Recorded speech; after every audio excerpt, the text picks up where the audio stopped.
La scène s'ouvre sur une lumière douce, presque méditative, tandis qu'une musique calme et apaisante s'installe en fond. L'image se concentre sur les mots « Aletheia », symbolisant la quête de la vérité et de la libération intérieure. Bienvenue sur Aletheia, la chaîne où nous explorons la profondeur de l'âme humaine, les mystères de nos comportements et la façon dont nos perceptions façonnent notre réalité. Aujourd'hui, nous plongeons ensemble dans un sujet essentiel, une question que beaucoup se posent, mais à laquelle peu trouvent des réponses claires. Comment briser les chaînes invisibles qui nous lient à nos fardeaux intérieurs et retrouver cette paix que nous recherchons sans cesse? Au-delà des défis de la vie, se cache une liberté que nous avons tous en nous, une liberté qui ne dépend pas des circonstances extérieures, mais de notre capacité à comprendre et à libérer notre esprit. Aujourd'hui, nous allons aborder ce voyage vers la paix intérieure, là où se cache la véritable transformation. Le fardeau inconnu, la première étape vers la libération. Nos plus lourdes chaînes sont celles que nous nous forgeons nous-mêmes. Cette citation de Jean-Paul Sartre nous invite à une réflexion plus profonde sur la nature des fardeaux qui pèsent sur notre esprit. Parfois, nous nous concentrons sur les événements extérieurs, sur les douleurs qui semblent nous être infligées par la vie. Et pourtant, les chaînes les plus lourdes sont souvent celles que nous avons nous-mêmes forgées. Les tragédies, les pertes, les regrets, ces événements sont réels et leur impact sur nous est indéniable. Mais les plus grands obstacles à notre liberté intérieure ne sont pas toujours visibles. Ils sont enfouis dans les recoins les plus sombres de notre esprit. Pensez à ces moments où vous vous êtes retrouvé coincé, bloqué par des émotions que vous ne pouviez pas exprimer, par des rêves que vous n'avez jamais osé poursuivre, ou par des pensées qui vous envahissent encore aujourd'hui. Ces pensées négatives, ces doutes, ces peurs. Comment se fait-il que, malgré nos désirs de changement, ces pensées semblent nous emprisonner dans un état de stagnation? Dans quelle situation de votre vie avez-vous senti que vos propres pensées, vos peurs ou vos doutes vous emprisonnaient? L'invisible qui pèse lourd? Les chaînes invisibles sont souvent les plus difficiles à identifier, car elles ne se manifestent pas de manière concrète. Elles sont des constructions mentales, des schémas de pensée que nous avons forgés au fil du temps, souvent sans même en être pleinement conscients. Ces chaînes peuvent être le fruit de notre incapacité à nous libérer du passé, des regrets d'anciennes décisions ou de la peur de l'inconnu. Elles sont alimentées par des émotions refoulées, des peurs non exprimées et des désirs non réalisés. Un exemple classique de ce fardeau intérieur est celui des croyances limitantes. Ces croyances, parfois acquises dès notre plus jeune âge, se logent profondément dans notre inconscient et deviennent des filtres à travers lesquels nous percevons le monde. Je ne suis pas assez bon, je ne mérite pas le succès, ou je ne peux pas changer. Ces pensées peuvent se transformer en chaînes invisibles, des obstacles que l'on se met à soi-même. Mais comment briser ces chaînes? Tout d'abord, il est crucial de reconnaître leur existence. Sans cette prise de conscience, nous continuons à vivre dans une forme d'automatisme, comme si ces pensées limitantes étaient des vérités absolues. Nous agissons en fonction de ces croyances, et au lieu de prendre des décisions conscientes et réfléchies, nous agissons par habitude, par peur ou par conformité à ce que nous avons toujours connu. L'acceptation de ce fardeau intérieur commence par une introspection profonde. Chaque pensée, chaque émotion négative, chaque souvenir douloureux est une porte d'entrée vers la compréhension de soi. Pourquoi avons-nous laissé ces chaînes se former dans notre esprit? Pourquoi avons-nous permis à certains événements du passé de nous définir? Ce sont ces questions qui ouvrent la voie à la libération. Nous devons apprendre à accepter que nos chaînes ne sont pas le produit d'une fatalité extérieure, mais des constructions internes, parfois liées à des expériences traumatisantes ou des croyances erronées que nous avons nourries. Il est impératif de comprendre que ces chaînes, aussi lourdes qu'elles puissent sembler, sont entre nos mains et qu'elles ne sont pas permanentes. Le pouvoir de la transformation. un changement de perspective était nécessaire pour se libérer de ces chaînes invisibles. Plutôt que de les considérer comme des fardeaux permanents, nous devons les voir comme des opportunités d'évoluer. Chaque pensée limitante, chaque peur irrationnelle est une invitation à transcender cette souffrance intérieure, à repenser notre relation avec notre passé et notre perception de nous-mêmes. La transformation commence par une réflexion honnête et sans compromis sur ce que nous portons.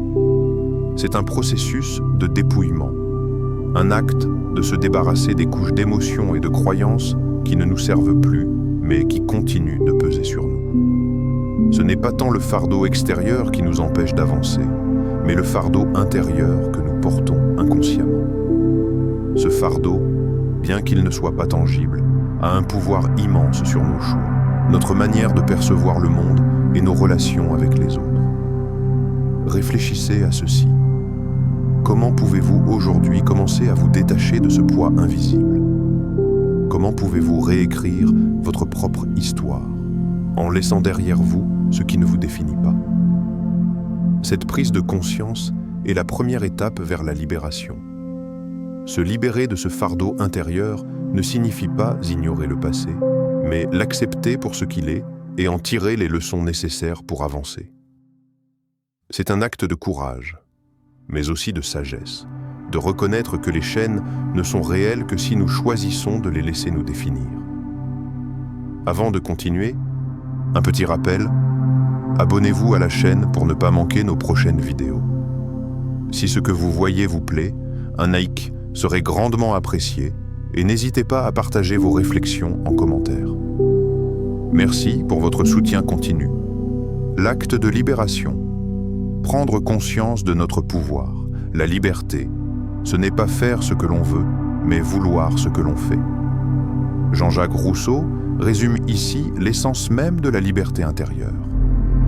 Trop souvent, nous pensons que la liberté consiste à faire ce que nous désirons, à satisfaire nos besoins immédiats ou à fuir les situations désagréables.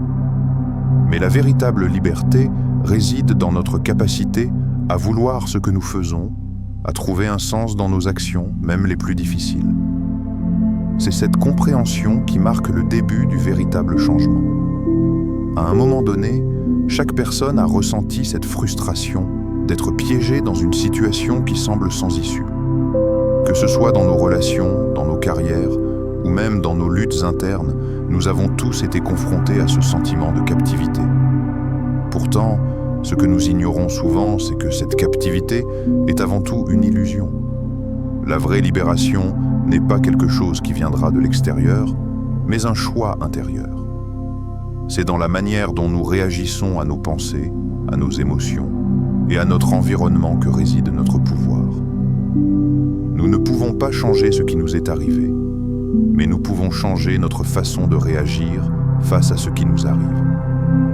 Frankl, survivant des camps de concentration et psychologue, a compris une vérité fondamentale. Bien que l'on ne puisse pas toujours contrôler ce qui se passe autour de nous, nous pouvons toujours choisir notre réaction. Et c'est dans ce choix que réside notre véritable pouvoir. La souffrance et les épreuves sont une partie inévitable de l'existence humaine. Mais nous avons la possibilité de donner un sens à cette souffrance, de la transformer en catalyseur de croissance, plutôt que de la laisser nous définir. Quels sont les moments de votre vie où vous avez fait face à un défi majeur, mais où vous avez découvert un pouvoir insoupçonné en vous? Cette question est cruciale, car elle nous invite à regarder en arrière et à identifier ces instants où nous avons cru que nous ne pouvions pas aller plus loin, seulement pour découvrir une force intérieure que nous ignorions posséder. Cela peut être un défi de santé, une rupture difficile, un échec professionnel ou même une période de dépression. Ce sont ces moments-là où nous avons pris conscience que nous avons le choix. Nous avons tous en nous cette capacité de réagir différemment à la situation. Lorsque nous comprenons cela, une porte s'ouvre devant nous. La prise de conscience de notre pouvoir ne se fait pas en un instant, elle s'épanouit avec le temps, à travers l'acceptation de la réalité et le choix d'y répondre d'une manière constructive. Il ne s'agit pas de fuir nos émotions ou de prétendre que tout va bien quand ce n'est pas le cas. Il s'agit de faire face à la vérité, de reconnaître nos pensées et nos émotions sans jugement et de décider de les transformer en outils de guérison et d'évolution personnelle. Le pouvoir de la réconciliation intérieure. Lorsque nous parlons de guérison, nous ne parlons pas seulement de surmonter une blessure physique, mais d'un acte profond de réconciliation avec nous-mêmes.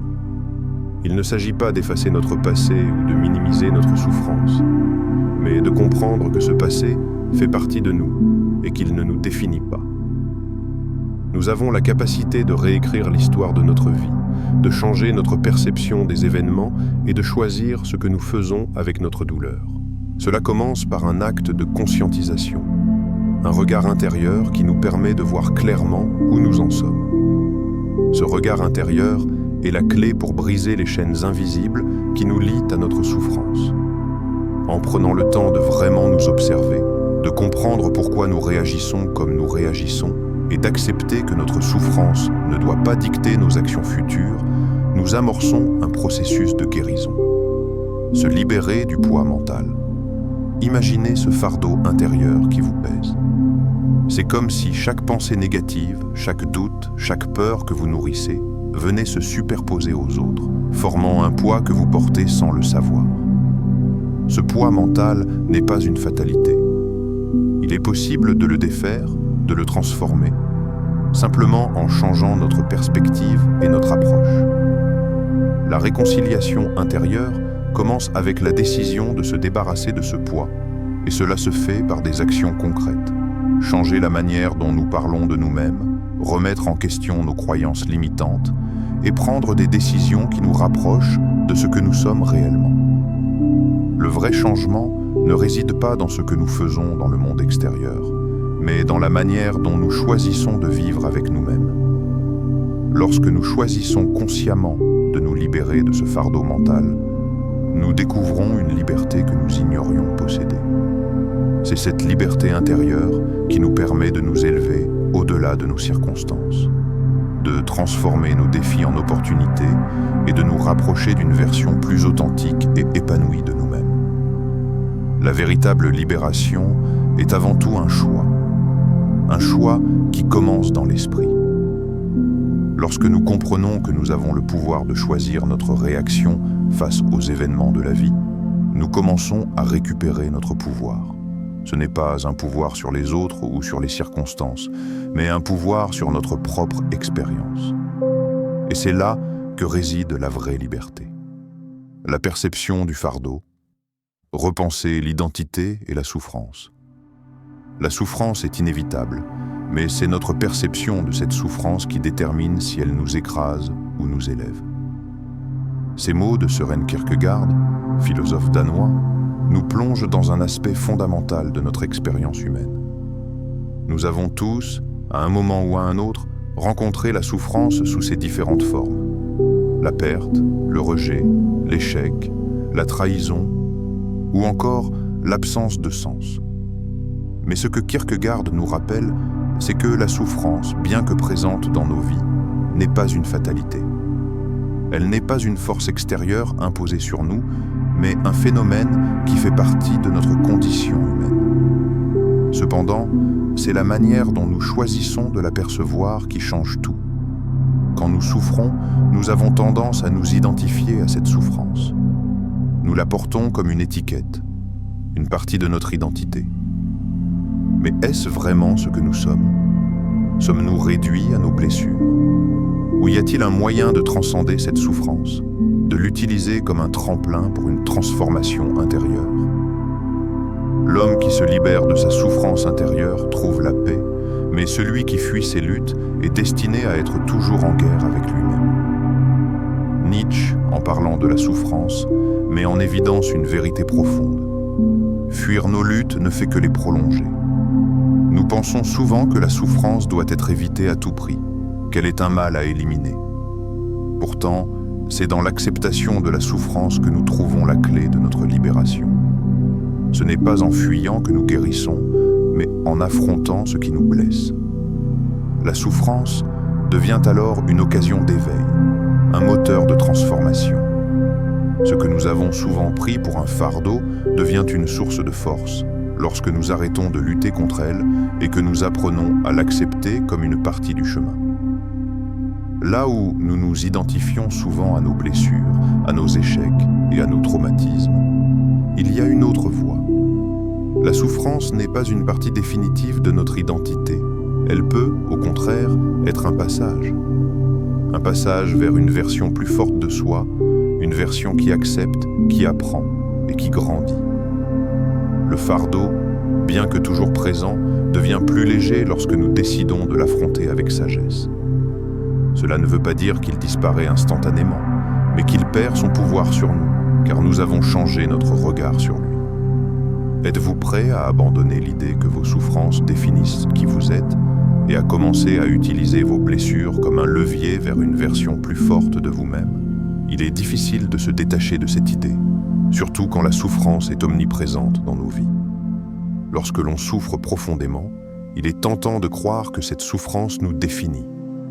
Mais ce que nous oublions, c'est que nous avons toujours le choix de la manière dont nous allons réagir.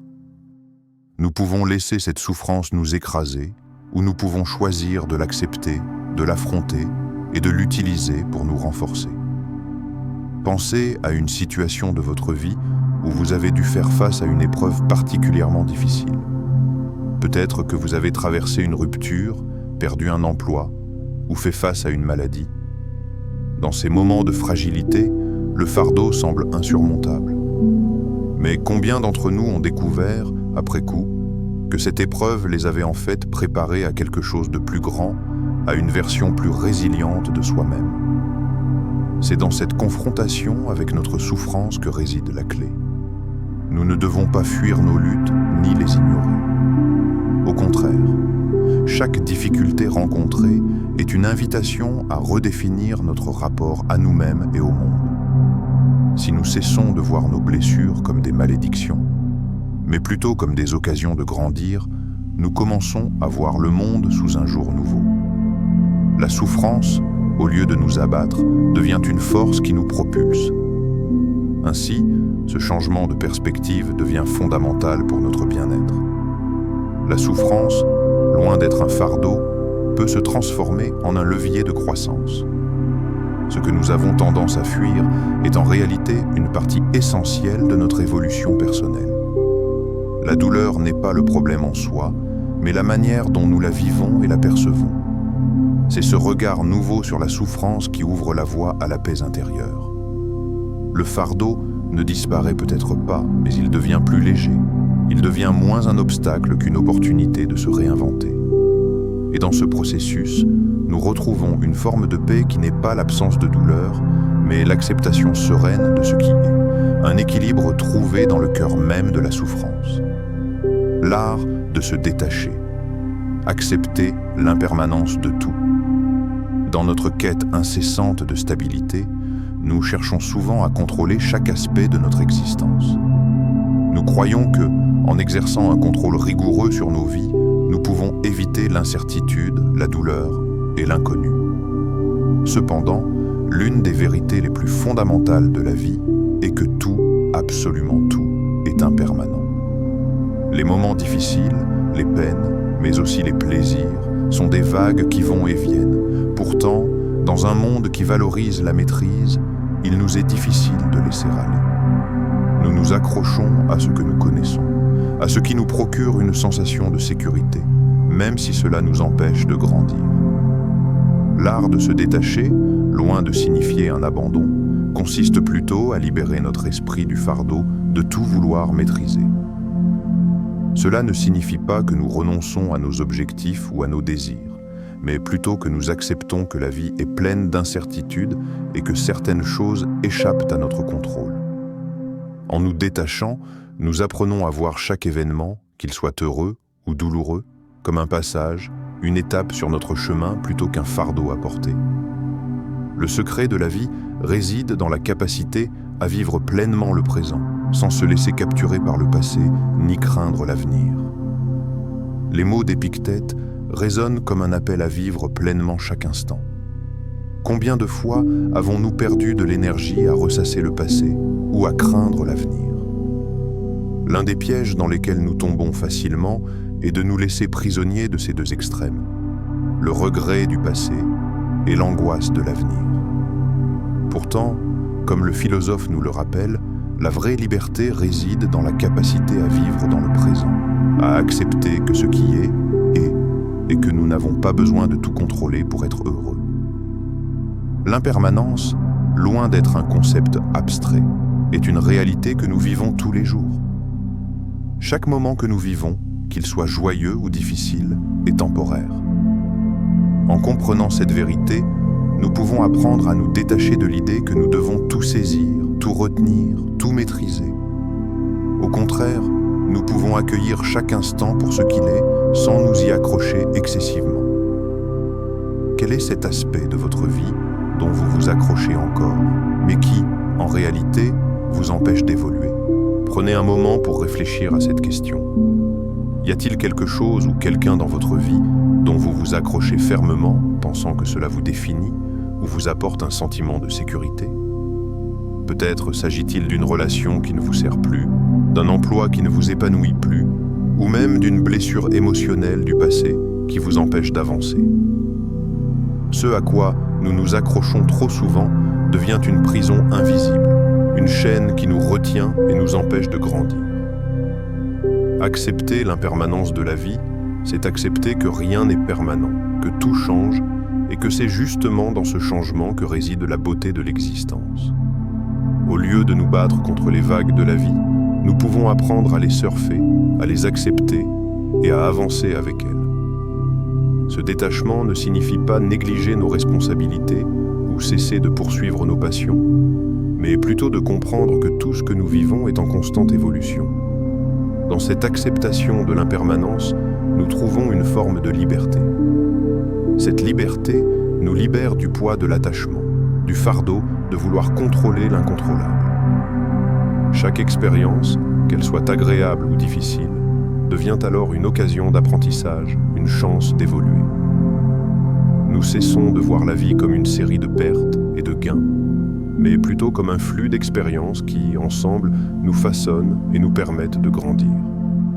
Quand nous nous détachons, nous faisons plus que simplement lâcher prise. Nous nous libérons du poids du passé et de l'anxiété pour l'avenir. Nous pouvons vivre pleinement dans le présent, embrasser chaque moment comme il se présente, sans attendre que les choses restent figées. Ce n'est qu'alors que nous pouvons réellement apprécier la beauté de la vie, dans toute sa fluidité et son impermanence. L'impermanence, loin de nous écraser, nous invite à embrasser le changement et à accepter que tout, y compris nous-mêmes, est en constante évolution. En nous détachant de la nécessité de contrôler, nous découvrons une forme de paix qui vient de l'acceptation de ce qui est, exactement comme cela doit être, la paix intérieure. L'équilibre entre l'être et l'action, la recherche de la paix intérieure, est souvent perçue comme une quête pour échapper aux défis et aux difficultés de la vie. Nous cherchons des moyens d'éviter le stress, la souffrance ou l'agitation émotionnelle. Mais ce que nous oublions trop souvent, c'est que la paix intérieure ne réside pas dans l'évasion des défis, mais dans la façon dont nous les affrontons. Cette paix ne découle pas de l'absence de conflits, mais plutôt de notre capacité à naviguer à travers ces conflits avec sérénité. Elle ne s'obtient pas en fuyant ce qui est difficile, mais en apprenant à y faire face avec calme et clarté. La paix commence en soi, pas à l'extérieur. Là au-dessus, le sage taoïste nous rappelle une vérité essentielle.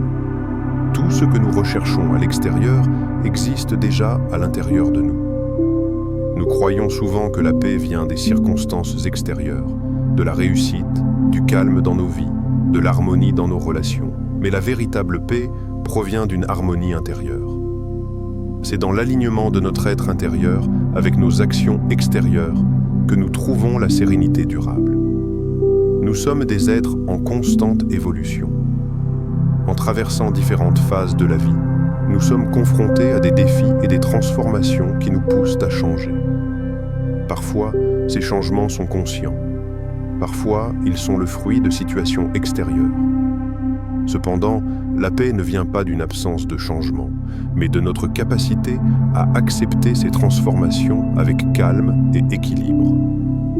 C'est dans l'acceptation de nos imperfections et dans la reconnaissance de nos forces et faiblesses que nous atteignons une paix profonde. Souvent, nous avons tendance à nous juger sévèrement. Nous voulons être parfaits sans défaut, et cela crée un déséquilibre intérieur. Mais accepter que nous sommes imparfaits, que nous avons des faiblesses, et que ces imperfections font partie de ce qui nous rend humains, est la première étape vers la paix intérieure. C'est lorsque nous cessons de lutter contre nos faiblesses et que nous les accueillons comme des opportunités de croissance que nous trouvons la paix véritable. Il ne s'agit pas de fuir nos défauts, mais de les comprendre et de les accepter.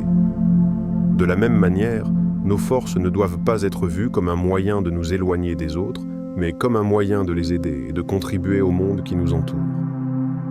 C'est en trouvant cet équilibre entre nos faiblesses et nos forces, en nous acceptant tels que nous sommes, tout en poursuivant notre évolution personnelle, que nous créons un espace intérieur de paix et de sérénité. Quelles actions pouvez-vous entreprendre dès aujourd'hui pour aligner votre vie avec ce que vous ressentez au plus profond de vous? Cette question nous invite à réfléchir sur les aspects de notre vie qui ne sont pas en accord avec notre être intérieur. Peut-être que nous agissons de manière à satisfaire les attentes des autres, ou nous poursuivons des objectifs qui ne correspondent pas à nos véritables désirs. Peut-être que nous avons des rêves et des aspirations qui ont été mis de côté, des passions que nous n'avons pas osé suivre, ou des relations qui ne nourrissent pas notre bien-être. La paix intérieure se trouve dans l'alignement de notre être et de nos actions. Cela signifie être honnête avec soi-même et prendre des décisions qui sont en accord avec ce que nous ressentons profondément, plutôt que de suivre des chemins imposés par des attentes extérieures ou des pressions sociales. Cela signifie aussi prendre le temps de réfléchir à ce que nous voulons vraiment et faire le travail nécessaire pour intégrer ces désirs dans notre vie quotidienne. Le pouvoir de l'alignement. Lorsque nos actions sont alignées avec notre vérité intérieure, une transformation profonde se produit. Nous cessons de vivre dans la résistance à ce que nous sommes et à ce que nous ressentons. Nous arrêtons de nous battre contre nous-mêmes. Ce n'est qu'à partir de cet alignement, de cette intégration harmonieuse entre notre être et nos actions, que la paix intérieure peut s'installer durablement. Cela ne veut pas dire que la vie devient facile ou que tous nos défis disparaissent.